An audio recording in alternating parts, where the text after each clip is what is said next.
Question number 18 we have to do now, children. See very carefully. It's a bit different. Different from the others, but very good question. कहता है for the curve this find all points at which tangent passes through the curve. इस curve के लिए आपको वो सारे points निकालने हैं through which the tangent goes through the origin और passes through the origin. Actually कहना क्या चाह रहा है देखो, ये आपका suppose कोई curve है, ठीक है. इस कर्व पे ऐसे कितने पॉइंट्स हैं जिनकी टेंजेंट ओरिजिन से जाती है, तो गई नहीं ओरिजिन से ऐसे. तो आपको जैसे in my figure only one such point is visible, you have to look for other such, मतलब you have to just find out. Figure पे जाना नहीं है, बट मैं क्वेश्चन का कंसेप्ट समझाना चाह रही थी कि we have to find out such points through which tangent passes through the origin, ठीक है. तो वो पॉइंट्स हमें निकालने हैं. कैसे निकलेंगे देखो, स्टेप बाय स्टेप आप जाते रहोगे, स्लोप पे बात करोगे, निकल जाएंगे points. Given curve is y is equal to 4x cube minus 2x raise to the power 5. Given for curve is this. तो आप जब टेंजेंट की बात करनी है तो will talk about the slope. dy by dx is equal to 4 3 ज़ा 12x square minus 2 5 ज़ा 10x raise to the power 4. क्योंकि हमें पॉइंट निकालना है तो हम उस पॉइंट को कुछ कंसिडर कर सकते हैं. Let p x1 y1 be the required point, ठीक है. then dy by dx at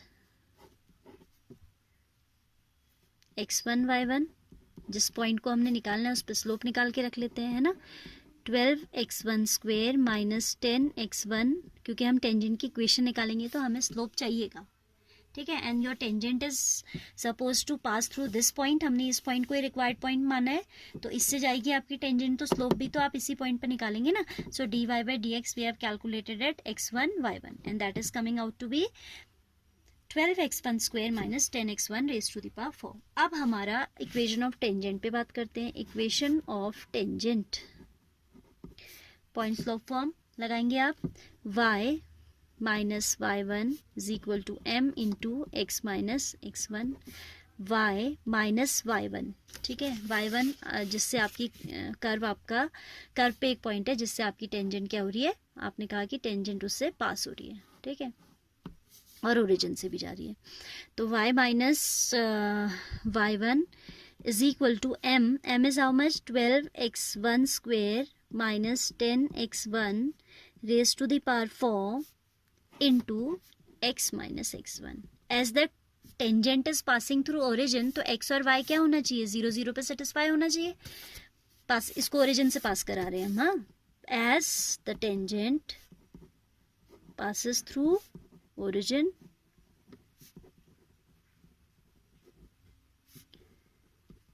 on putting 0, 0 must satisfy the equation of tangent. तो आप ये पॉइंट हमेशा कहाँ रखते हो, जनरल वैल्यू पे रखते हो, x और y पे रखोगे, x1 y1 को 0 नहीं रखोगे आप, ठीक है. तो ये हो जाएगा 0 minus y1 that is minus y1 equals to 12x1 square minus 10x1 raise to the power 4 into 0 minus x1. क्या किया हमने, x भी 0 रख दिया एंड y भी 0 रख दिया. माइनस को कॉमन लेके कैंसिल, माइनस तो कॉमन ही आपका कैंसिल हो गया. तो अगले स्टेप में we are having simplest value x1 into 12x1 square minus 10x1 raise to the power 4. Now see children, this point x1 y1, जो पॉइंट आपने रिक्वायर्ड पॉइंट अज्यूम किया है, रिक्वायर्ड पॉइंट जिसको अज्यूम किया है, that lies on the curve. वो point आपने कहाँ अज्यूम किया है, that let this be the required point and required point is required on the curve itself. Question को पढ़िए, find the point on the curve which through which the tangent passes through origin कह रहे हैं ना, हमने tangent को origin से तो पास कराया है. so the required point means the point on the curve. तो ये जो x1 y1 होगा that will satisfy the equation of the curve also. आप लिखेंगे as x1 y1 lies on given curve.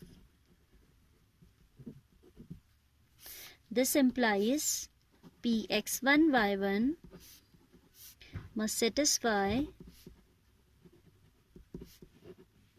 equation of the curve. उसने curve की equation को क्या करना चाहिए, सेटिस्फाई करना चाहिए. So we should have y1 is equal to 4x1 cube minus 2x1 raise to the power 5. यहाँ रख दिया हमने. So from 1 equation of the curve that is 1. ठीक है, या फ्रॉम 1 लिख दिया मैंने. y1 equals to 4x1 cube minus 2x1 raised to the power 5. Substituting this result here. अब ये भी y1 की वैल्यू और ये भी y1 की वैल्यू है ना. उसको तो 1 माना ही था, इनको सेकेंड थर्ड मान लो. See the right hand side should be equal of these two equations as their left hand sides are equal. ठीक है, तो from second and third we can write from second and third we have x1 12x1 square into x1 is 12x1 cube minus 10x1 raised to the power 5 is equal to 4x1 cube minus 2x1 raised to the power 5, isn't it? ये x1 हमने multiply कर दिया. So this is 12x1 raised to the power 3 minus 10x1 5 is equal to this. Now like terms can be taken on the same side. सभी like हैं, parts का difference है, but हाँ ठीक है. 12 minus 4 is 8x1 cube minus this is how much, 8x1 raised to the power 5 is equal to 0. Taking 8 common, x1 cube is also common. 1 minus x1 square equals to 0, isn't it? x1 cube is common, 8 is common. अब आपका 8 तो non zero quantity है, 0 के denominator में जाके vanish हो गई. तो this implies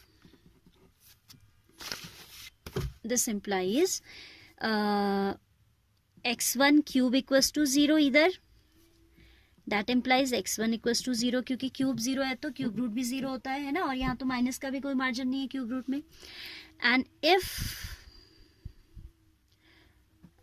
1 minus x1 square is 0, x1 square will be coming 1, x1 will be coming plus minus 1. So you have obtained 3 values of x, 0, positive 1 and negative 1. अब इन corresponding इन x की values के corresponding हम y निकालेंगे. ठीक है, so if x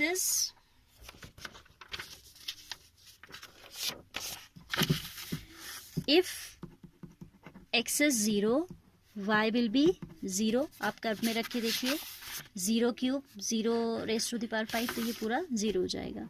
if x is 1, y will be 4 into 1 cube minus 2 into 1 raised to the power 5, that is 4 minus 2, that is 2.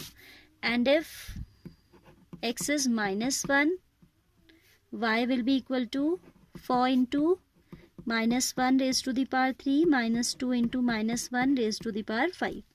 ठीक है, तो ये कितना आ जाता है, 1 cube negative minus 4 and this will be positive हो जाएगा, negative 1 into negative 2, तो this is minus 2. So the required points are,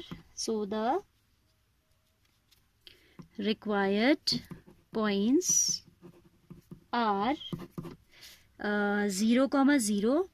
ठीक है, 0,0 है एक, तो एक है आपका 1 के करस्पॉन्डिंग हमें 2 मिला, तो 1,2, और -1 के करस्पॉन्डिंग हमें मिला -2. So these are the required points on the curve. ठीक है, तो इस क्वेश्चन में यहाँ पे थोड़ा बच्चे कभी कभी स्टक हो जाते हैं कि अब क्या करें. तो you should see that this x1 y1 we have considered on the curve only. तो ये आपके कर्व की इक्वेशन को भी सेटिस्फाई करेगा. तो हमने इसको यहाँ भी रख दिया, कर्व पे भी रख दिया, and then we have equated both the equations. ठीक है, और दूसरा फिर यहाँ पे मिस्टेक ना करें कि आप इसे पूरे को ही 0 के अपॉन में भेज दें. आप 0 के अपॉन में you will send only the non zero quantity. 0/8 0 होता है, ये आपको पता है, बट आप x1 को नहीं भेज सकते because x1 is a variable ना. वेरिएबल आपका कुछ भी हो सकता है, तो आप इसे कैसे भेज दोगे यहाँ. So you will equate this with 0. x1 cube 0, that means x1 is 0, और वहां से आपको एक पॉइंट मिल रहा है. ठीक है, this point if you will miss out, अगर 2 पॉइंट्स ही आंसर दोगे आपका, तो आपके मार्क्स डिडक्ट हो जाएंगे and you have done all the hard work. यहाँ से मेहनत तो सारी यहाँ लगनी है, यहाँ पे थोड़ी सी अवेयरनेस लगनी है. ठीक है, so be aware while solving the question.